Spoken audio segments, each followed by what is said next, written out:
tuduhkan itu, Pak? Ya kalau sementara kerugian negaranya konon katanya kami belum tahu pastinya, itu sekitar 400 sekian gitu. Kerugian negaranya, entah bagaimana nanti di persidangan kami akan buktikan semuanya. Apakah klien kami ini bersalah atau tidak, kami belum juga bisa ya nunggu proses saja lah gitu. Pengembalian ini inisiatif dari Pak Haryono? Iya, jadi murni ini pengembalian ini dasarnya adalah atas kesadaran. Terus kemudian kita titipkan ke rekening penitipan ini ya, perkara di Bank Mandiri. Nah ini nanti kan sebagai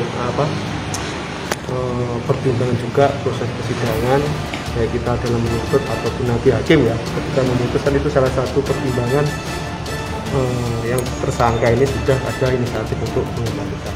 Taksi ini tidak ada kemudian menghilang, ya menyakiti taksi ini. Tapi kalau kemudian waktu terulur kita galau itu wajar. Intinya bahwa hari ini kan di sana ada pilkada. Kita artinya tetap ya. Imbauannya untuk soal memilih gitu ya. Kita menghormati proses penyidikan. Nanti soal penerimaan uang lanjut tanyakan ke penyidik ya. Tadi sore lepas maghrib yang bersangkutan datang dan sudah diperiksa, kemudian kita tahan 20 hari ke depan di Jakarta Timur. Kita mempunyai 2 bukti yang cukup ya untuk kemudian menindaklanjuti kasus ini. Untuk mencari bukti-bukti pendukung. Dan ada saksi yang diperiksa lagi nih, atau gimana sejauh ini? Sampai saat ini sepengetahuan saya sudah tidak ada lagi ya. Hanya bukti-bukti pengambilan bukti pendukung yang Joko Widodo diperiksa KPK terkait korupsi infrastruktur. Iwan Fals sampai kaget. Buset, kirain musisi Iwan Fals dibuat kaget dengan pemberitaan soal korupsi yang terjadi dalam pengerjaan proyek di Tulungagung, Jawa Timur. Bagaimana tidak, kasus tersebut menyeret nama Joko Widodo. Melalui cuitannya di Twitter, @Iwan Fals mengaku kaget karena nama Joko Widodo tersebut justru terseret kasus korupsi. Dia sempat mengira bahwa Joko Widodo yang dimaksud adalah Presiden Joko Widodo atau Jokowi, Presiden RI ke-7. Buset, kirain Joko Widodo presiden. Tweet Iwan Fals dikutip Galamedia Jumat 28 Januari 2022.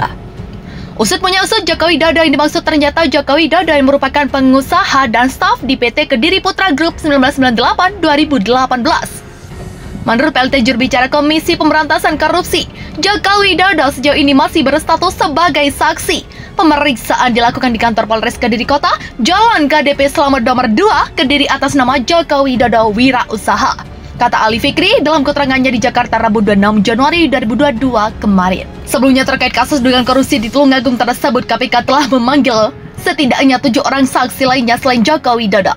Diketahui bahwa kasus tersebut merupakan pengembang dari kasus sebelumnya, yakni terkait suap pengerjaan proyek infrastruktur yang melibatkan nama Bupati Tulungagung Syahri Mulya. Kasus baru yang kini ditangani KPK yakni terkait dengan pembahasan pengesahan sampai APBD dan atau APBD Perubahan Kabupaten Tulungagung TA 2015-2018. Selain itu, KPK juga sebenarnya sudah menetapkan 1 orang tersangka dalam kasus tersebut. Sayangnya sampai saat ini KPK belum membuka ke publik. Jaksa Agung ST Burhanuddin mengatakan bahwa penindakan kasus korupsi di bawah 50 juta bisa diselesaikan dengan pengembalian kerugian negara. KPK mengatakan bahwa penegak hukum tidak bisa berkreasi. Gufron mengatakan bahwa aspek hukum tidak hanya sekedar kerugian negara tapi juga penjaraan. Karena aspek hukum bukan sekedar tentang kerugian negara, namun juga aspek penjaraan dan sebagai pernyataan penghinaan terhadap perilaku yang tercela yang tidak melihat dari berapapun kerugiannya. Begitulah ujarnya. Sebagai suatu gagasan saya memahami, karena proses hukum harus juga mempertimbangkan cost and benefit. Sementara proses hukum kalau kita memperhitungkan biayanya dari proses penyelidikan, penyidikan, penuntutan sampai ke pengadilan. Banding dan kasasi biayanya tentu lebih besar dari 50 juta, sehingga saya memahami gagasan tersebut, ujar Gufron. Sebelumnya Burhanuddin mengatakan bahwa penindakan pelaku tindak pidana korupsi dengan kerugian negara di bawah 50 juta bisa diselesaikan dengan pengambilan kerugian. dengan pengembalian kerugian. Sedangkan untuk perkara tindak pidana korupsi yang berkaitan dengan kerugian keuangan negara, Kejaksaan Agung telah memberikan imbauan kepada jajaran untuk tindak pidana korupsi dengan kerugian keuangan negara di bawah 50 juta untuk bisa diselesaikan cara pengembalian kerugian keuangan, kata Burhanuddin dalam rapat kerja bersama Komisi 3 DPR RI pada Kamis 27 Januari.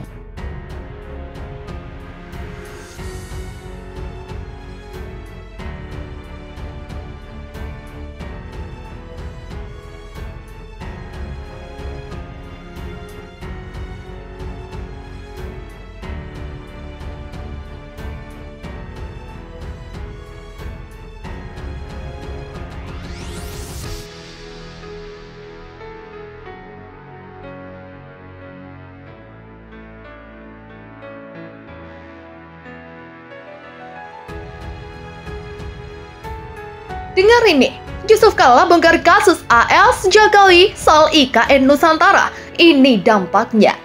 Mantan Wakil Presiden Republik Indonesia Yusuf Kalla buka suara menanggapi pembangunan Ibu Kota Negara Nusantara di Kalimantan Timur. Dilansir dari Pikiran Rakyat, Undang-Undang Ibu Kota Negara sudah disahkan oleh DPR pada Selasa 18 Januari 2022. Rencana perpindahan ibu kota melahirkan pro dan kontra di tengah masyarakat. Namun Yusuf Kalla menilai pemerintah di bawah komando Presiden Jokowi sudah punya kartu as berupa landasan hukum formal untuk memindahkan ibu kota. Pro dan kontra itu urusan mereka. Tapi yang penting formalitasnya sudah ada, ujar Yusuf Kalla pada Kamis 27 Januari 2022. Yusuf Kalla menilai perpindahan ibu kota akan memberikan dampak otonomi yang lebih baik kepada daerah. Ini akan memberikan otonomi yang lebih baik kepada daerah nanti. Yang penting pemerintah dan DPR sudah ketok palu. Tuturnya dikutip dari Antara. Salah satu tokoh yang kontra terhadap pemindahan ibu kota adalah ekonom senior Faisal Basri. Sebab utama yang membuat Faisal Basri keberatan adalah pemindahan ibu kota akan dilakukan di tengah pandemi COVID-19. Ditambah lagi, pemerintah sempat mengungkap rencana untuk menggunakan dana program pemulihan ekonomi nasional untuk membangun IKN. Faisal Basri mengatakan jika dana PEN digunakan untuk membangun ibu kota baru, maka sama saja dengan mengorbankan kepentingan rakyat. Adapun hal itu disampaikan oleh Brigjen Pol Umar Effendi, di mana ia mengatakan bahwa rencana Polri melakukan pemetaan terhadap masjid yaitu demi mencegah penyebaran paham ekstremisme dan radikalisme. Nah, menanggapi hal tersebut, Ketua Umum Dewan Masjid Indonesia, yakni JK alias Yusuf Kalla, akhirnya buka suara secara tegas jika mengatakan bahwasanya tidak ada paham radikalisme yang pernah mengacu negara lewat masjid. Tidak ada yang pernah mengacu negara itu lewat masjid. Tegas jika usai salat Jumat dan silaturahmi dengan pengurus Masjid Al-Markaz Al-Islam di Makassar pada Jumat ini 28 Januari 2022. Dikutip dari suara jaringan terkini.id. Tak pernah ada dibayat di masjid macam-macam. Lebih lanjut, JK mengungkap bahwa aksi radikalisme justru berasal dari rumah kontrakan. Misalnya saja aksi-aksi pembuatan bom, pembentuk kelompok-kelompok dan jaringan, bahkan membuat aksi radikalisme sehingga JK mendorong untuk memeriksa semua rumah kontrakan. Kalau masalahnya begitu, periksa semua rumah-rumah kontrakan. Lalu menanggapi tentang sejumlah ustadz atau penceramah yang menyampaikan amar ma'ruf nahi munkar di masjid dengan cara mengkritik, jika beranggapan bahwa hal itu memang ada. Namun katanya tergantung tema yang disampaikan setiap penceramah dan ia memastikan bahwa hanya sebatas kritik. Kalau ada yang mengkritik, itu saya yakin sifatnya untuk amar ma'ruf nahi munkar, bukan dalam rangka meruntuhkan negara. Sebaiknya, jika memang ada yang bicara di masjid ingin memberontak pada negara, maka jika mempersilahkan pemerintah untuk bertindak tegas. Silakan ditangkap, tapi tidak secara umum masjid begitu. Begitulah pungkasnya.